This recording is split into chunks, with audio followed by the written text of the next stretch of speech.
Hello សួស្តីបងប្អូនអរនេះថ្ងៃនេះចង់ចេញវីដេអូជូនបងប្អូនបន្តិចតាក់ទងជាមួយនឹង ADL ក៏ដូចជា LDL អានេះខ្ញុំចែកនៅវីដេអូនេះដោយសារតែខ្ញុំចង់ចែកនៅតែបងប្អូនដែលគាត់ឈរទៅលើ concept របស់អាហារមួយ low carb និង zero carb ពេលខ្លះគាត់មើលឃើញកម្រិត LDL ខ្ពស់និង total cholesterol ខ្ពស់គាត់មានការភ័យខ្លាចគាត់បារម្ភគាត់គិតថា LDL ហ្នឹងគឺជាប្រភព LDL អត់ល្អទេអញ្ចឹងពេលដែលគាត់លើសគាត់ប្រញាប់ទៅញ៉ាំថ្នាំ statin ទៅញ៉ាំថ្នាំពេទ្យដើម្បីបញ្ចុះប្រភព cholesterol ទាំងអស់ហ្នឹងណាអញ្ចឹងខ្ញុំចង់បញ្ជាក់បងប្អូនតិចថា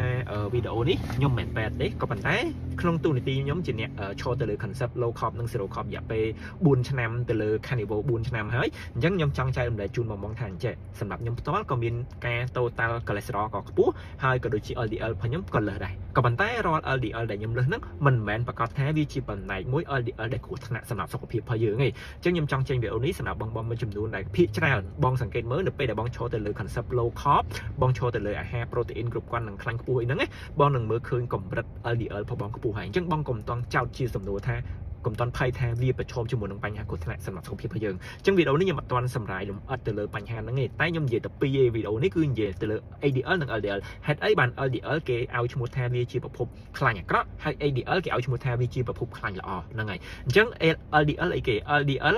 LDL គឺឈ្មោះពេញរបស់វាគឺ low density lipoprotein ក៏ប៉ុន្តែ LDL វាគ្រាន់តែមានទូនាទីមួយ ADL និង LDL ហ្នឹងគ្រាន់តែជាឡានដឹកទំនិញដឹកជញ្ជូនប្រភព cholesterol ទៅមកសម្រាប់រាងកាយរបស់យើងឯង LDL វាមានទូនាទីដឹកជញ្ជូន cholesterol ពីថ្លើមរបស់យើងទៅកោសិការាងកាយដើម្បីឲ្យរាងកាយរបស់យើងបង្កើតនៅអរម៉ូនផ្សេងៗមួយចំនួនអញ្ចឹងណាអញ្ចឹង cholesterol មិនមែនអាក្រក់ទេ cholesterol ដើរតួនាទីសំខាន់មែនទែនសម្រាប់រាងកាយរបស់យើងខ្ញុំបញ្ជាក់ cholesterol ល្អហ្នឹងហើយអញ្ចឹង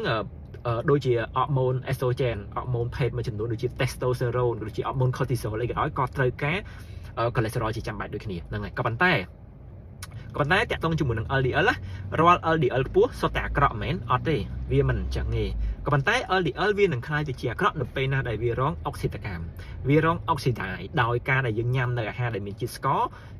កាបូអ៊ីតាតកែច្នៃច្រើនក៏ដូចជាប្រេងឆាកែច្នៃមួយចំនួនហ្នឹងឯងអញ្ចឹងនៅពេលណាដែល LDL របស់យើងចាប់ផ្ដើមមានការរលាកក៏ដូចជាមួយផ្នែកទៀតវារងផលប៉ះពាល់ដោយប្រភពស្ករដែលខ្ញុំច្រើនតែនិយាយនៅក្នុង session ទី2របស់ខ្ញុំគឺតាក់ទងមួយ glycation អ្វីទៅជា glycation គឺជាការដែលយើងញ៉ាំនៅញ៉ាំប្រភព protein ឬក៏យើងញ៉ាំប្រភព fat ហ្នឹងវា effective ជាមួយនឹងកម្រិតជាតិស្ករក្នុងឈាមរបស់យើងឡើងខ្ពស់អញ្ចឹងនៅពេលដែលកម្រិតជាតិស្ករក្នុងឈាមខ្ពស់វាងាយរងប្រតិកម្មជាមួយនឹងប្រភព protein និងប្រភពខ្លាញ់ល្អហ្នឹងវាទៅជាប្រភព protein ដែលល្អហើយអញ្ចឹងវាងាយធ្វើឲ្យបំផ្លាញសុខភាព LDL របស់យើងដូចគ្នាអញ្ចឹងសួរថានៅពេលណាដែលកម្រិតជាតិស្ករក្នុងឈាមរបស់យើងឡើងខ្ពស់នៅពេលដែលយើងញ៉ាំអាហារដែលមានជាតិស្ករជាម្សៅហ្នឹងប្រភពប្រេងកែច្នៃហ្នឹងឯងអញ្ចឹងហ្នឹងហើយអញ្ចឹងLDL វាមានពីរប្រភេទទៀត LDL ដែលមានទំហំ type A និង type B LDL type A ហ្នឹងមានន័យថាវាមានទំហំធំហើយស្រាលហើយ LDL type B ហ្នឹងវាមានទំហំទូចហើយក្រាស់ហ្នឹងហើយLDL ដែលមានទំហំទូចហើយក្រាស់ហ្នឹងគឺ small than LDL ហ្នឹងដែលវាមានហានិភ័យសម្រាប់រាងកាយរបស់យើងនៅពេលណាដែលយើងប្រៀបធៀបថា LDL ដែលមានទំហំទូចហើយធ្ងន់ទៀតអាហ្នឹងវាប្រៀបបានដូចជាបាល់អីដូចជាប៊ូលឬក៏កូនឃ្លីដែលយើងតម្លាក់ចូលក្នុងទឹកវាទូចតែវាធ្ងន់អញ្ចឹងពេលយើងបោះវាចូលទឹកវាគឺវាលិចហើយអញ្ចឹង LDL ដែលមានទំហំទូចហ្នឹងឯងដែលវាងាយទៅតោងជាប់ជាមួយនឹងបញ្ហាសរសៃឈាមរបស់យើងហើយ LDL ដែលទំហំទូចនេះកើតចេញពីការដែលយើងញ៉ាំប្រភពស្ករម្សៅអីហ្នឹងឯងហើយមួយទៀត LDL ដែលមានទំហំធំហើយស្រាលវាប្រៀបបានដូចបាល់ដែលយើងបោះនៅលើទឹកទៅវាអាចលិចចូលបានវានៅដដែលអញ្ចឹងអាហ្នឹងគឺជាប្រភព LDL ដែលល្អឯងអញ្ចឹងហ្នឹងហើយអញ្ចឹងយើងត្រូវដឹងពីទំហំ LDL ទៀតនៅស្រុកគេតេស្តមើលប្រភព LDL ហ្នឹងថាតើវាជាប្រភពថែបធំហើយស្រាលឬក៏គ្រាប់វាទូចហើយធ្ងន់គេត្រូវមើលអាពីរហ្នឹងទៀតដើម្បីគេសន្មត់ថាតើយើងអាចប្រឈមជាមួយនឹងបញ្ហាសុខភាពបេះដូងនិងសរសៃឈាមក្បាលដូចជាជំងឺ stroke អីហ្នឹងអត់ហ្នឹងហើយអញ្ចឹងមួយទៀតដែលខ្ញុំបកស្រាយទៅលើ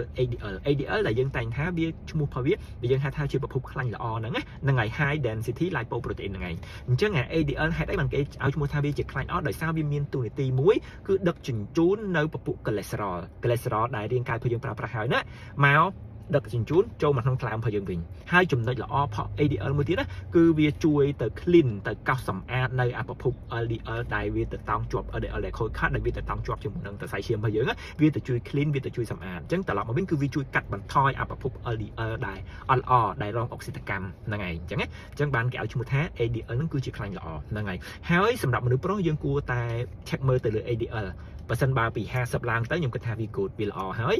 មកផ្នែកទៀតដែលខ្ញុំឈរទៅលើអា carnivore រយៈពេល4ឆ្នាំខ្ញុំចង់បញ្ជាក់ថាបងចង់បង្កើនប្រភព ADL របស់បងឲ្យខ្ពស់គឺប្រភពខ្លាញ់សត្វ đại khủng ní tayแต่คล้ายจมูกนังคล้ายสัตว์อดเห็นยำคล้ายจุกอดเห็นยำจมูกนังคล้ายโกยอดเห็นยำมาประพบสัตว์ที่ติเฟสได้แต่อาสัตว์ที่ติเฟสคล้ายใจนั่นไงวิธีเอาบองใช้บานอยู่เฮ้ยวิช่วยดอลการล้างใน ACL เนี่ยนั่งไงให้สำหรับเนี่ยคาร์ดิโวโดยยมได้ช่วยคาร์ดิโวนั่นคือโชว์แต่เลยคอนเซ็ปต์ครั้งสัตว์นั่งไงโอเคจึงวิดีโอนั้นยมจองใจในจูนมองแต่ปันนั่งไงให้วิดีโอเขาจำยมประโยชน์แต่เลยประพบคอเลสเตอรอลมีบูนในยังเคยเช็คมือโตตาทรีสิต ADL นั่ง LDL ละแต่ประเภท5ประเภทหน้าดำใบวิดีโอทั่วเอาประพบทรีกลิเซริดก็โดยชี LDL การล้างนั่งไงวิมินพอดปาปออะไรกี่ครั้งให้ยมหนังใจเลยแต่เลยวิธีแกะดันดีแต่เลยทางถ้าLDL นั้นวิมินตุ่มหุ่มตู้ตุ่มหุ่มท้องกี่แกะเดียบแบบใหม่โอเคออกคน